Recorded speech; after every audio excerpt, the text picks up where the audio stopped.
Have you ever noticed how almost every problem in your life exists somewhere other than right now? Not physically, psychologically. Because the strange thing about human beings is that we rarely suffer inside the actual moment we're living. We suffer inside mental simulations of moments that don't exist, tomorrow, next year, the version of ourselves we fear becoming, the memories we keep replaying, the conversations that already ended, the disasters that haven't happened yet. And eventually, the mind becomes crowded with imaginary time, until reality itself starts feeling heavy. But what if I told you something disturbing? What if life is actually much simpler than the human mind allows it to be? Not easier, simpler. Because maybe the greatest psychological illusion ever created is the idea that life is made of thousands of separate moments: past, future, success, failure, childhood, aging, destiny, when in reality, there has only ever been this silent, unmoving moment, right here. And the terrifying part is, most people never truly experience it. They experience thoughts about it. Because from the moment you wake up, your mind immediately begins manufacturing psychological movement. It tells you there's somewhere else you need to arrive, someone else you need to become, something else you need to fix before peace is allowed. And slowly, your entire existence becomes structured around escaping the present moment. Not because the present is painful, but because stillness feels unfamiliar. Think carefully about your own life. How many times have you said, "Once this problem disappears, then I'll finally feel okay.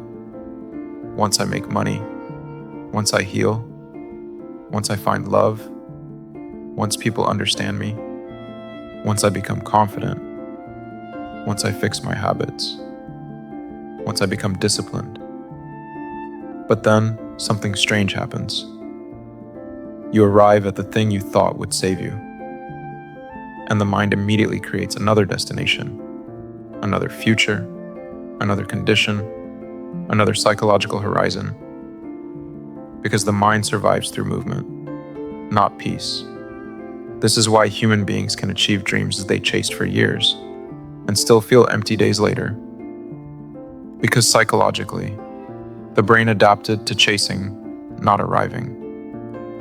There's a concept in neuroscience called the hedonic treadmill, the tendency for humans to rapidly return to emotional baseline after positive or negative changes. Meaning, the thing you thought would permanently transform your inner world usually doesn't. Not because your goals are meaningless, but because the mind turns everything into normality eventually, even suffering. That's why some people stay trapped inside pain for decades. Not because pain is permanent, but because identity becomes attached to psychological movement. The struggle becomes familiar, and familiarity feels safer than stillness. Now here's where this becomes unsettling.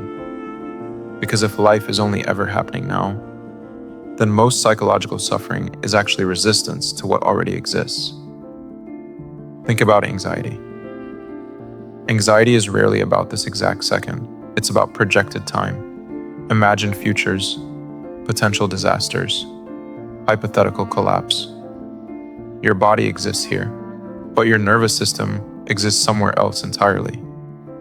And the more time the mind creates, the heavier existence begins feeling. That's why modern life feels psychologically exhausting. Not because humans suddenly became weak, but because the modern mind is overloaded with artificial futures, notifications, deadlines, comparisons, algorithms, constant stimulation. The brain was never designed to process this much imagined reality simultaneously.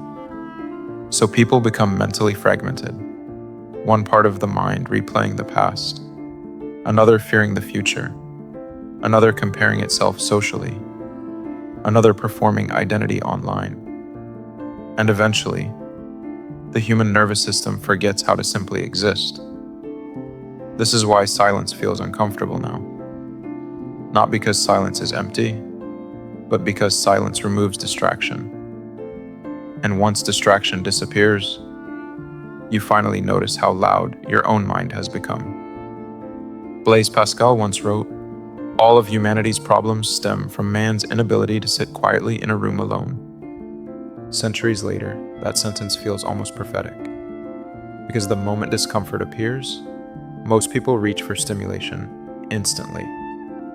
Scrolling, music, messages, videos, anything to avoid being alone with the present moment.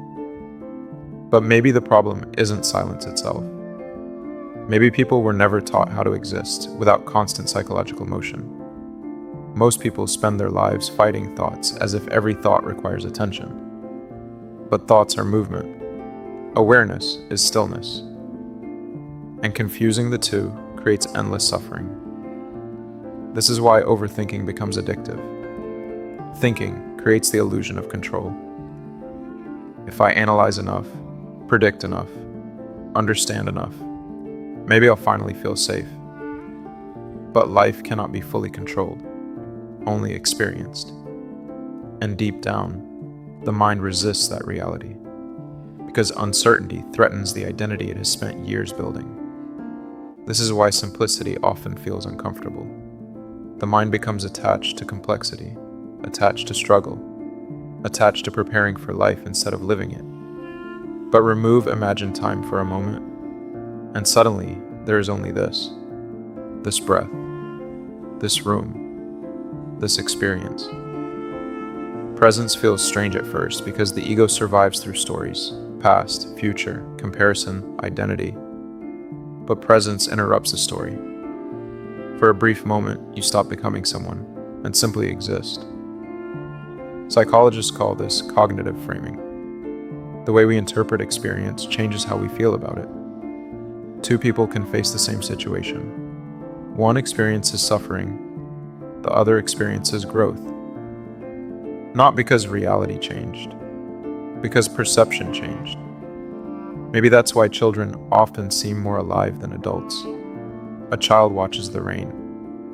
An adult watches their thoughts about the rain. Over time, people stop experiencing reality directly. They experience commentary about reality. Yet every now and then, life breaks through. Watching the ocean, driving alone at night, hearing distant thunder, staring at city lights. For a moment, thought slows down, and existence becomes visible again. Simple, silent, complete. The point isn't to abandon ambition. The point is to stop postponing life psychologically. You can still build, create, dream, work, love, without abandoning the present moment. Because reality never asks you to solve your entire existence at once. Only this moment, only this breath, only now. Marcus Aurelius wrote, "Confine yourself to the present." Simple words, yet one of the hardest things for the modern mind to do, because attention is constantly pulled into regret, fear, comparison, and endless distraction. But maybe peace was never something waiting in the future. Maybe peace begins the moment you stop feeding psychological noise. Maybe real simplicity isn't doing less, it's resisting reality less. And maybe the deepest irony of all is that the mind spends years searching for meaning, without realizing that meaning exists only in direct experience, not in endless analysis, not in imagined futures, but here, now. And maybe now was never the prison. Maybe now was the exit. If this video helped you see reality from a different perspective, subscribe to Psyscholar for more insights into psychology, philosophy, and the hidden patterns shaping human behavior.